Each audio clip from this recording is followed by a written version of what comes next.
السلام عليكم ورحمة الله وبركاته.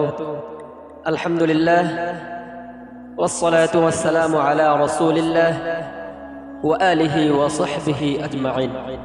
أما بعد. সম্মানিত দর্শক মণ্ডলী, আজকে আপনাদের সামনে আবারও একটি ভিডিও নিয়ে আসলাম। আজকের আলোচনা হবে কয়েকটা বিষয়ে।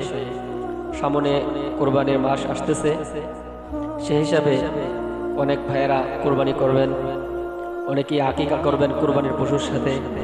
তো সেই জন্য কিছু প্রয়োজনীয় মাসালা আপনাদের সামনে আজকে আলোচনা করব।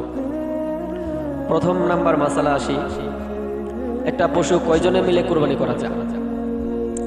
সেক্ষেত্রে পশুটা যদি ছাগল বা দুম্বা, বেড়া এগুলো হয়, তাহলে একজনে একটি করতে পারবে। তবে যদি পশুটি বড় হয়, যেমন গরু, মহিষ, উট, এগুলো যদি কেউ কোরবানি করে তাহলে 7 ভাগে করতে পারবে। এ ব্যাপারে সহিহ বর্ণনা আছে মুসলিম শরীফের riwayat হযরত জাবির ইবনে আব্দুল্লাহ রাদিয়াল্লাহু তাআলা থেকে বর্ণিত। তিনি বলেন, হাজ্জানা মা রাসূলিল্লাহি সাল্লাল্লাহু আলাইহি ওয়াসাল্লাম ফানাহারনাল বাঈরা আন সাবআতিন ওয়াল বাকারাতা আন সাবআতিন। হযরত জাবির ইবনে আব্দুল্লাহ বলেন যে আমরা রাসূল সাল্লাল্লাহু আলাইহি ওয়াসাল্লামের সাথে হজ করেছিলাম। তারপর আমরা 7 জন মিলে একটা উট কোরবানি করি এবং 7 জন মিলে একটা গরু কোরবানি করি। সহিহ রাওয়াহু মুসলিম, সহিহ বর্ণনা মুসলিম শরীফের riwayat। তো হাদিস নাম্বার হচ্ছে 1318। এই হাদিসের মধ্যে আলোচনা করা হয়েছে যে একটা উট বা গরু, মহিষ এগুলো 7 ভাগে কোরবানি করা যেতে পারে। তো একটা মহিষ বা উট 7 ভাগে ভাগ করে 7 অংশে কোরবানি দেওয়া যায়, 7 জন মিলে, 7 শরীকে। তো এখানে আরেকটি আলোচনা আসে যে এই 7 ভাগের 1 ভাগ যদি কেউ আকিকা দিতে চায় তাহলে তার আকিকাটা কি সহিহ হবে কিনা। কোরবানির পশুর সাথে 7 ভাগের 1 ভাগ যদি আকিকা দেয় তাহলে আকিকা শুদ্ধ হবে কিনা এবং তাদের কোরবানিতে কোনো ঝামেলা হবে কিনা। এক্ষেত্রে সমাধান হলো, কোরবানি যেমন একটা ইবাদত, আল্লাহ তাআলার নৈকট্য অর্জন করার জন্য মানুষ কোরবানি দেয়, ঠিক তেমনিভাবে আকিকাও একটা ইবাদত, আল্লাহ তাআলার নৈকট্য অর্জনের জন্য কোরবানি দেয়, সওয়াব অর্জনের জন্য কোরবানি দেয়। তো সেই হিসাবে কোরবানি এবং আকিকা একই পশুর মধ্যে ভিন্ন নাম দিয়ে দেওয়া যেতে পারে। অর্থাৎ 7 জনে মিলে কোরবানির পশু ক্রয় করলো, তার মধ্যে একজন হলো আকিকার নিয়ত করল। তাহলে যদি এই নিয়মে পশুটি ক্রয় করে কুরবানি দেয় এবং আকিকা দেয় তাহলে তাদের প্রত্যেকেই কুরবানি এবং আকিকা সহিহ হবে, কোনো অসুবিধা হবে না। এই ব্যাপারে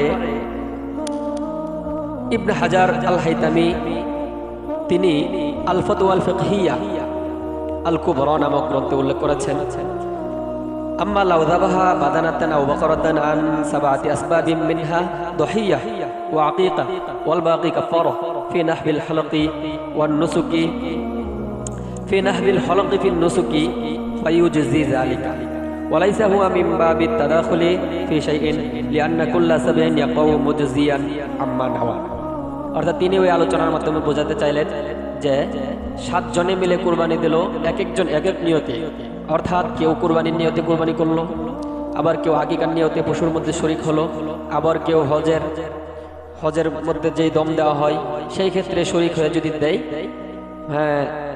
বা হলক করার পরে যে দম দিতে হয় সেই ক্ষেত্রেও একই পশুর মধ্যে শরীক হয়ে তারা পশুটা যদি জবাহ করে তাহলে প্রত্যেকের নিয়ত অনুযায়ী যে নিয়ত করবে তার সেই নিয়ত অনুযায়ী সহিহ হয়ে যাবে।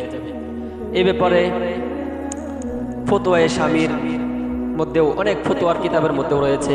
ফতোয়ায়ে শামির আপনার রদ্দুল মুহতার 6 নম্বর খণ্ড, পৃষ্ঠা নাম্বার 226, সেখানেও আপনারা দেখতে পারেন। হাশিয়াতুত তাহদাবি আলাদ্দুর এই কিতাবের 4th খণ্ডের 116 নম্বর পৃষ্ঠায় যাদের দেখার ইচ্ছা হয় সেখানে দেখে নিতে পারেন যে কুরবানি এবং আকিকা একই পশুর মাধ্যমে কেউ যদি দেয় তাহলে তাদের আকিকা সহিহ হয়ে যাবে। এখানে তৃতীয় আরেকটি আলোচনা, যদি কেউ এভাবে ভাগে কুরবানি দেয় এবং সাথে আকিকাও দেয় তাহলে আকিকার জন্য কয়টা নাম দিতে হবে। সেক্ষেত্রে মাসালা হলো, আকিকা যেহেতু ছেলেদের জন্য 2টা দুম্বা বা বকরি দিতে হয় আর মেয়েদের জন্য 1টি দিতে হয়, এটাই হলো মুস্তাহাব। তো শরিক হয়ে ভাগে কুরবানি দিলে সেই ক্ষেত্রে আকিকার ক্ষেত্রে ছেলের জন্য 2টা নাম দেওয়া মুস্তাহাব এবং মেয়ের জন্য 1টি নাম দেওয়া মুস্তাহাব। তো কারো যদি সামর্থ্য থাকে তাহলে ভাগে শরিক হয়ে ছেলের জন্য 2টা নাম দিবে আকিকার জন্য, আর মেয়ে হলে 1টি নাম দিবে। তবে আকিকার মাসআলাটা স্বতন্ত্র, কেউ যদি পারে সম্ভব হয় স্বতন্ত্রভাবে আলাদাভাবে আকিকা দিবে কুরবানির পশুর সাথে শরিক না হয়ে, একান্ত প্রয়োজন যদি হয় আর কুরবানির পশুর সাথে শরিক হয়ে যদি কেউ আকিকা দেয় তাহলে দিতে পারবে, কোনো অসুবিধা নেই। এখানে চতুর্থ আরেকটি মাসালা আলোচনা করব যে আকিকার গোশত কারা কারা খাইতে পারবে। এক্ষেত্রে সমাধান হলো আকিকা কুরবানির মতোই, অর্থাৎ আকিকার গোশত যেটা, এটার বিধান কুরবানির গোশতের বিধানের মতোই। কুরবানির গোশত যেরকম ভাবে সবাই খাইতে পারে, আকিকার গোশত সবাই খাইতে পারবে।